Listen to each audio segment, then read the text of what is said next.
భారతదేశమంటే అది కేవలం ఒక దేశం మాత్రమే కాదు, ఒక గొప్ప పర్యావరణ అద్భుతమని చెప్పాలి. హిమాలయాల్లోని మంచు శిఖరాల నుంచి పశ్చిమ కనుమల్లోని పచ్చని లోయల వరకు మన దేశం ఎన్నో రకాల జీవవైవిధ్యానికి నిలయం. అసలు ఒకే దేశంలో ఇన్ని రకాల వైవిధ్యం ఎలా సాధ్యం? భలే ఆసక్తికరంగా ఉంది కదా. సరే, ఈరోజు మనం ఈ రహస్యాన్ని ఛేదించే ప్రయత్నం చేద్దాం. భారతదేశ పచ్చదనాన్ని అన్వేషించే ఈ అద్భుతమైన ప్రయాణంలోకి అడుగుపెడదాం. అన్నిటికన్నా ముందు ఒక చిన్న విషయం తెలుసుకుందాం. అసలు సహజ వృక్ష సంపద అంటే ఏంటి? అంటే మనం పెంచే చెట్లు కాదు. ఇది మనుషులెవరూ జోక్యం చేసుకోకుండా అక్కడి వాతావరణానికి, నేలకి అనుగుణంగా దానంతటదే పెరిగిన ఒక సంపూర్ణ పర్యావరణ వ్యవస్థ అన్నమాట. ఇదిగో ఈ పటమే మన గైడ్ అన్నమాట. భారతదేశంలో ఉన్న 5 ప్రధానమైన అడవుల గురించి ఒక్కొక్కటిగా తెలుసుకుంటూ ఒక ప్రయాణం చేద్దాం. మన ప్రయాణంలో మొదటి స్టాప్ పశ్చిమ కనుమల్లో ఉండే దట్టమైన పచ్చని అడవులు. వీటినే ఉష్ణమండల సతత హరిత అరణ్యాలు అంటారు. వీటి పేరే చెప్తోంది కదా, ఇవి ఎప్పుడూ ఏడాది పొడవునా పచ్చగానే ఉంటాయి. ఎందుకంటే ఇక్కడి చెట్లు ఆకులు రాల్చడానికి ఒక నిర్దిష్ట సమయమంటూ ఏమీ ఉండదు. సరే, ఇప్పుడు మన దేశంలో చాలా విస్తారంగా కనిపించే అడవుల గురించి చూద్దాం. అవే ఉష్ణమండల ఆకురాల్చే అడవులు. వీటిని మాన్సూన్ ఫారెస్ట్స్ అని కూడా పిలుస్తారు. ఎందుకంటే వీటి జీవిత చక్రం మొత్తం ఋతుపవనాలతోనే ముడిపడి ఉంటుంది. పొడికాలం రాగానే ఈ చెట్లు నీటిని ఆదా చేసుకోవడానికి తమ ఆకులన్నిటినీ రాల్చేస్తాయి. ఇప్పుడు కొంచెం పొడిగా ఉండే ప్రదేశాలకు వెళ్దాం. రాజస్థాన్, గుజరాత్ లాంటి ప్రాంతాల్లో, అంటే వర్షపాతం చాలా తక్కువగా ఉండే చోట మనకు ముళ్ళ అడవులు కనిపిస్తాయి. ఇక్కడ ఉండే మొక్కలు భలే తెలివైనవి. నీటిని ఆదా చేసుకోవడానికి ఆకుల బదులు ముళ్ళుంటాయి, పొదల్లా పెరుగుతాయన్నమాట.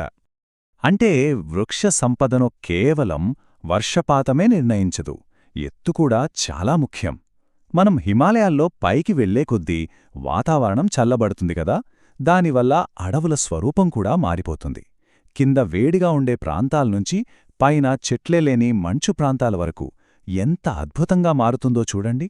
ఇక మన ఈ అడవుల పర్యటన చివరికి వచ్చేసింది తీర ప్రాంతాలకు. ఇక్కడ మనకి కనిపించేవి మడ అడవులు, అంటే మ్యాంగ్రూవ్ ఫారెస్ట్స్. వీటి ప్రత్యేకత ఏంటంటే ఇవి ఉప్పు నీటిలో కూడా బతకగలవు. సుందర్బన్స్ లాంటి డెల్టా ప్రాంతాల్లో ఇవి చాలా కీలకం. తుఫానుల నుండి మన తీరాన్ని కాపాడే ఒక రక్షణ కవచం లాంటివి. ఇప్పటిదాకా మనం భారతదేశ అడవుల గొప్పదనాన్ని చూశాం. కాని ఈ అందమైన కథలో ఒక బాధాకరమైన కోణం కూడా ఉంది. అదేంటంటే ఈ అమూల్యమైన సహజ సంపద ఇప్పుడు ప్రమాదంలో ఉంది. ఆ ప్రమాదానికి కారణాలేంటో చూస్తే, పరిశ్రమలు పెరగడం, వ్యవసాయం కోసం, ఇల్లు కట్టుకోవడం కోసం అడవులను నరికేయడం, పశువుల మేత కోసం, వంటచెరుకు కోసం చెట్లను కొట్టేయడం, ఇంకా అక్రమ వేట, అడవుల్లో మంటలు, ఇలా మానవ కార్యకలాపాలే ఈ అద్భుతమైన పర్యావరణ వ్యవస్థలను నాశనం చేస్తున్నాయి. అసలు ఈ సమస్యకు మూలాలు చరిత్రలో కూడా ఉన్నాయి. బ్రిటిష్ వాళ్ళ టైంలో అడవులని చూసే దృష్టికోణమే మారిపోయింది. అడవులను కాపాడాలి అనే ఆలోచన పోయి రైల్వే లైన్లు వేయడానికి, ఇతర అవసరాలకు కలపను సంపాదించుకునే వనరుగా చూడటం మొదలుపెట్టారు. అప్పుడే ఈ భారీ దోపిడీకి పునాది పడింది. కాని అంతా అయిపోలేదు.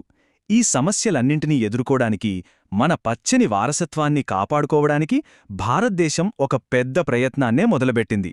సరే, ఇప్పుడు పరిష్కారాల వైపు ఒక లుక్కేద్దాం. 33%. ఈ నంబర్ చాలా చాలా ముఖ్యం. 1988లో జాతీయ అటవీ విధానం ఒక పెద్ద లక్ష్యాన్ని పెట్టుకుంది. అదేంటంటే దేశ భూభాగంలో కనీసం 1/3 అటవీ ప్రాంతం ఉండాలి అని. మరి ఇంత పెద్ద లక్ష్యాన్ని ఎలా చేరుకోవాలి? దీనికోసమే సామాజిక అటవీకరణ అనే ఒక అద్భుతమైన ఆలోచన ముందుకు వచ్చింది. అంటే అడవులను పెంచడం కేవలం ప్రభుత్వం పనే కాదు, ప్రజలు కూడా భాగస్వాములు కావాలి అనేదే దీని ఉద్దేశం. ఈ సామాజిక అటవీకరణను 3 రకాలుగా అమలు చేస్తున్నారు. 1 అర్బన్ ఫారెస్ట్రీ, అంటే మన నగరాల్లో చుట్టుపక్కల పార్కులు, గ్రీన్ బెల్టులు పెంచడం. 2 రూరల్ ఫారెస్ట్రీ, అంటే గ్రామాల్లో ఉండే ఉమ్మడి స్థలాల్లో చెట్లను పెంచడం. ఇక 3ది ఫార్మ్ ఫారెస్ట్రీ. ఇందులో రైతులు తమ సొంత పొలాల్లోనే వాణిజ్య అవసరాల కోసం చెట్లను పెంచుతారు. చూసారా, ఇది అడవుల సంరక్షణను ఒక ప్రజా ఉద్యమంలా మారుస్తుంది. అయితే అడవుల సంరక్షణ అంటే కేవలం చెట్లును పెంచటమేనా? కాదు, ఆ అడవులే ఇల్లుగా బతుకుతున్న ఎన్నో వన్యప్రాణులను కాపాడటం కూడా అంతే ముఖ్యం. దీనికోసం దేశవ్యాప్తంగా 18 బయోస్పియర్ రిజర్వ్లను ఏర్పాటు చేశారు. ఇవి చాలా ప్రత్యేకం. ఇక్కడ కేవలం ఒక జంతువునో మొక్కనో కాదు, మొత్తం పర్యావరణ వ్యవస్థను కాపాడుతారు. వీటికి యునెస్కో లాంటి అంతర్జాతీయ గుర్తింపు కూడా ఉంది. ఇంకా కొన్ని ప్రత్యేకమైన జంతువు జాతులను కాపాడటానికి ప్రత్యేక ప్రాజెక్టులు కూడా ఉన్నాయి. ఉదాహరణకి 1992లో మొదలైన ప్రాజెక్ట్ ఎలిఫెంట్. ఇది ఏనుగులను, వాటి సహజ నివాసాలను కాపాడటమే లక్ష్యంగా పనిచేస్తుంది.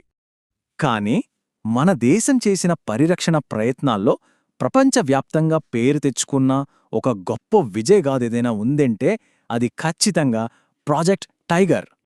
ఒక్కసారి ఈ నెంబర్ చూడండి, 2967. 2006లో మన దేశంలో కేవలం 1411 పులులు మాత్రమే ఉండేవి. అలాంటిది పటిష్టమైన చర్యల వల్ల వాటి సంఖ్య రెట్టింపు కన్నా ఎక్కువైంది. ఇది నిజంగా ఒక అద్భుతమైన విజయం కదా. ఈ విజయం ఎంత పెద్దదో అర్థం కావాలంటే ఒక్క విషయం తెలుసుకోవాలి. ఈరోజు ప్రపంచంలో ఉన్న మొత్తం అడవి పులులలో 70% మన భారతదేశంలోనే ఉన్నాయి. ఇది మన దేశం యొక్క నిబద్ధతకు ఒక పెద్ద నిదర్శనం. చూశారుగా, భారతదేశం తన అపారమైన సహజ సంపదతో మనల్ని ఆశ్చర్యపరచడమే కాదు, దాన్ని ఎలా కాపాడుకోవాలో ప్రపంచానికి చూపిస్తోంది. కాని ప్రయాణం ఇంకా ముగియలేదు. అసలైన సవాలు ముందుంది.